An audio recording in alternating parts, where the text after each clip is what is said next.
Sir क्या नाम है आपका?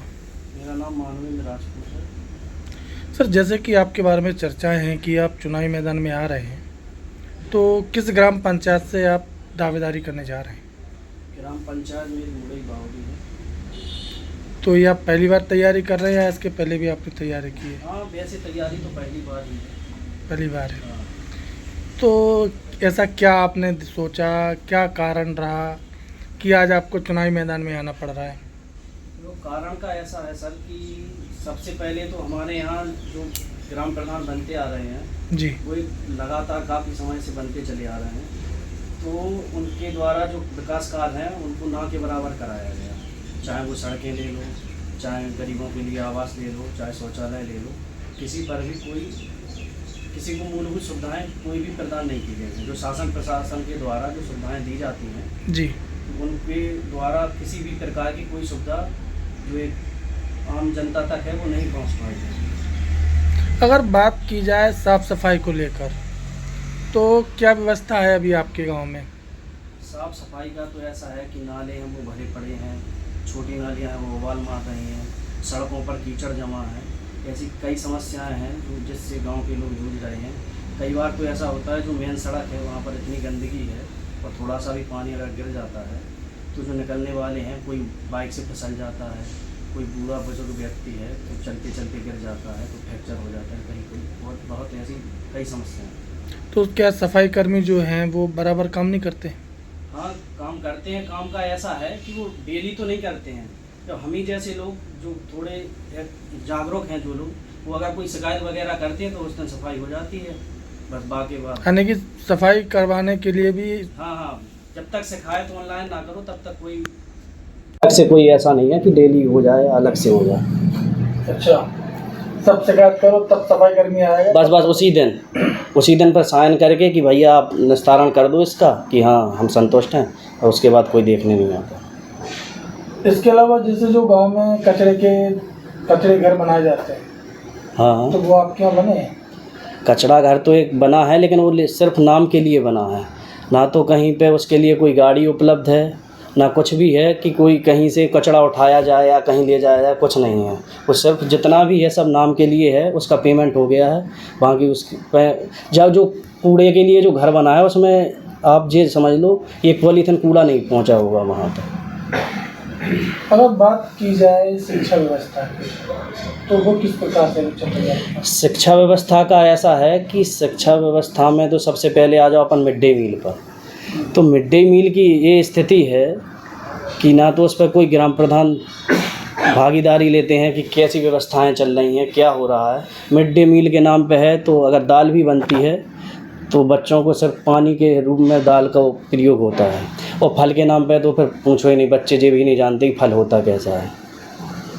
और टीचर बराबर आ रहे हैं? टीचर तो आते हैं बराबर, लेकिन ये है कि पढ़ाई नहीं करवाते हैं। बराबर तो आते हैं, बस अपना दिन पूरा किया और निकल जाते हैं। यानी कि सिर्फ फॉर्मेलिटीज हो रही है? बस।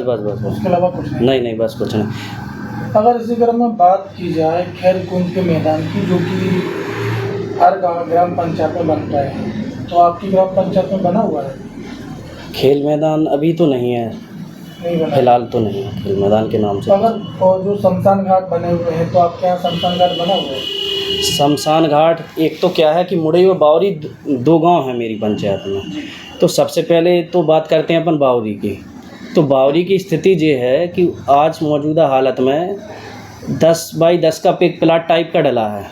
उसमें इतनी स्थिति ख़राब है, अगर मौसम सही नहीं है तो फिर आदमी वहाँ पर अंत्येष्टि कार्यक्रम नहीं कर पाता है, उसे इंतज़ार करना पड़ता है। आज की जगह कल भी करना पड़े, मौसम नहीं खुलेगा जब तक। दूसरी समस्या ये है कि उस 10 बाई 10 से लगी हुई फसल पे तैयार होती है, गेहूं की फसल है जैसे, जब गेहूं की फसल पक जाती है तो 10 बाई 10 के प्लाट में जब शव को ले जाते हैं जलाने के लिए तो बहुत समस्याओं का सामना करना पड़ता है। हवा वगैरह चलती है, कहीं फसल में आग ना लग जाए।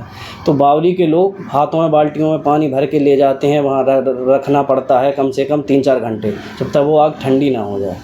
तो ये तो समस्या हुई बावली की। अब मुड़ई की बात करते हैं तो मुड़ई की ठीक ठाक एक बना है जर्जर टाइप का, थोड़ा जलाने के लिए उसका लेंटर है, वो भी ऐसी स्थिति में है लेंटर कि झुक गया है नीचे की तरफ। तो उसमें ये है, इतना डर लगता है कि पता पड़े जिसको जलाने का वो तो ठीक है, उसके साथ 2-4 के ऊपर अगर गिर जाता है तो उनको और जलाना पड़ेगा। तो रास्ते वगैरह दिए गए हैं? रास्ता तो है लेकिन कच्चा रास्ता है, वहाँ तक कोई ऐसा नहीं है कि अगर पक्के। बारिश हो जाए तो फिर कैसे निकलेंगे? तो यही है, गिरते उठते जाते हैं लोग। यानी कि ये गंभीर समस्या नहीं लग रही आपके लिए? गंभीर समस्या से तो ये समझ लो कि देश, अब हमारे यहाँ तो देश अंग्रेज़ों से आज़ाद हुआ है अभी, जी। लेकिन पूर्ण रूप से जो आज़ादी होती है उस तरह से ना तो आज़ाद हुआ है, वही स्थिति आ जाए। तो ये जो वर्तमान प्रधान है, तो ये इन मुद्दों पर कदम क्यों नहीं उठा रहे? क्या कारण है, क्या लगता है आपको? इन मुद्दों पर कदम ना उठाने के कारण अलग अलग हैं, उनके हिसाब से अलग हैं और जनता के हिसाब से अलग हैं। नहीं, हम तो पहले एक तो हमारे हिसाब से समझ लो, जी दूसरा क्या है कि एक बार बार रिपीट होना, जब लोग बिना काम के रिपीट होंगे तो उन्हें तो ये लगेगा, जैसे उदाहरण दो, बिना काम करे हमारा कोई पेट भरता रहे तो हम क्यों कोशिश करेंगे, ऐसा ही उनका है। जब वो रिपीट हुए बार बार तो वो सोचते काम करके क्या, हम तो ऐसे ही जनता को गुमराह करके प्रधान बन जाएंगे। अगर इसी क्रम में बात की जाए आंगनवाड़ी केंद्र की, तो आपके आंगनवाड़ी केंद्र अभी संचालित हो रहे हैं? हाँ, आंगनवाड़ी केंद्र संचालित हो रहे हैं, अभी तो होता तो है। जो सुविधाएं मिलनी चाहिए बच्चों के लिए और महिलाओं के लिए, वो बराबर मिल रही है?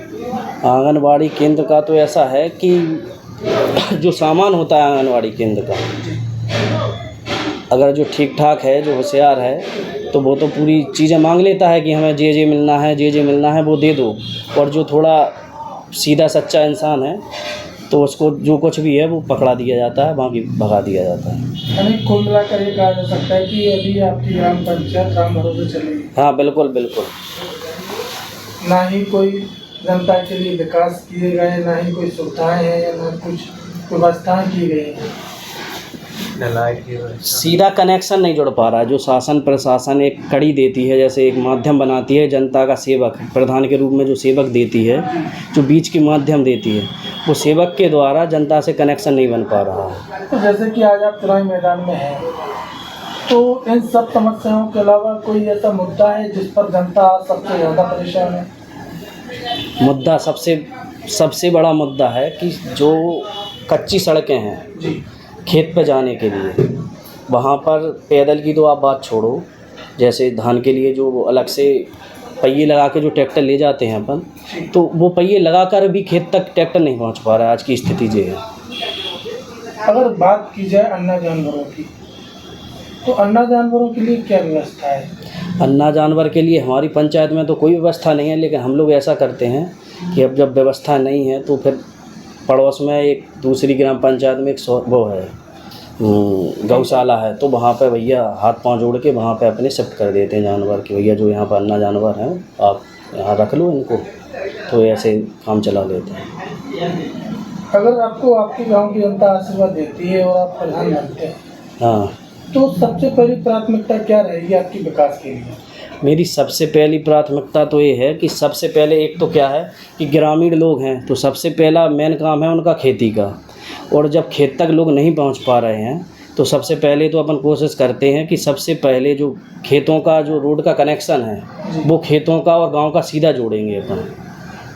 उसके बाद आपकी प्राथमिकता रहेगी पहले रास्तों को सही करना। हाँ, इसके अलावा फिर क्या है आपका? इसके बाद है जैसे जो वास्तव में पात्र हैं, आज तक ऐसे पात्र हैं हमारे यहाँ कि अभी 20 लोग इतने पात्र मिलेंगे जो पॉलीथीन डाल के नीचे रह रहे हैं, और सरकारें जब दे रही हैं आपको आवास तो वो नहीं पहुँच पा रहा है, तो सबसे पहले उन्हें आवास दिलाए जाएंगे जो पॉलीथीन डाल के रह रहे हैं।